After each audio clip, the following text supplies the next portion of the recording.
আল্লাহ রাব্বুল আলামিন বলেন, ইন্না নাহনু নুহয়িল মাউতা ওয়া নাকতুবু মা কদ্দামু ওয়া আসারহুম ওয়া কুল্লা শাইইন আহসাইনাহু ফি ইমামিম মুবিন। সূরা ইয়াসিন আয়াত 12। আল্লাহ রাব্বুল আলামিন বলেন, ইন্না নাহনু নুহয়িল মাউতা, যে নিশ্চয়ই আমি সমস্ত প্রাণীগুলাকে হাসরের ময়দানে আমি জীবিত করব। ওয়া নাকতুবু মা কদ্দামু ওয়া আসারহুম, যে দুনিয়ার মধ্যে এই মানুষগুলো দুনিয়ার মধ্যে কি করেছে এগুলো আমি লিপিবদ্ধ করে রাখছি। অনাক্তুবু, আমি লিপিবদ্ধ করে রাখি। মা কদ্দামু, তারা মৃত্যুর আগে কি করেছে এগুলা সব আমি লিপিবদ্ধ করে রাখি। ও আসারহুম, মৃত্যুর আগে সে কোন কোন স্থাপত্য শিল্প দুনিয়ার মধ্যে প্রতিষ্ঠিত করে গেছে, দুনিয়ার মধ্যে কোনো মুক্তবের প্রতিষ্ঠার কাজে সে ব্যয় করেছে কিনা। একটা টাকা তো দেয় নাই, কিন্তু টাকা যারা উসুল করে তাদের সাথে একটু হাসছে কিনা দেখি। হাসরের ময়দানে কিন্তু আল্লাহ পাক রব্বুল আলামিন বান্দাকে বাঁচাইতে অনেক চেষ্টা করবে। সুবহানাল্লাহ বলেন না?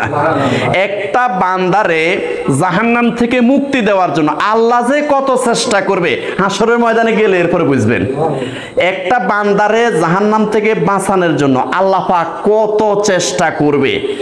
এ ইসলামরে ঘৃণা করতো, এরপরে নামাজরে ঘৃণা করত, তারপরে এই বান্দাটা দুনিয়ার মধ্যে আলেম ওলামা দেখলে ফুস করে উঠত, আলেম ওলামারে ঘৃণা করত, দুনিয়ার মধ্যে মাদ্রাসা এতিমখানার নামও শুনতে পারতো না।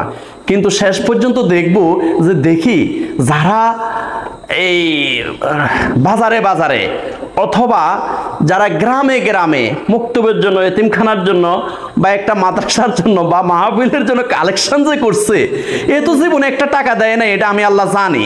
কিন্তু দেখি এতে হাসছে কিনা, একটু হাঁটি হাঁটি তাদের সাথে একটু সময় দিচ্ছে কিনা, 10টা দোকানে যে এরা গেছে এই লোকটা একটু হাসছে কিনা তাদের সাথে। সুবহানাল্লাহ বলেন, আল্লাহু আকবার, আল্লাহু আকবার। কত ধরনের উসিলা আল্লাহ পাক রব্বুল আলামিন তালাশ করবে এই বান্দাটাকে বাঁচানোর জন্য।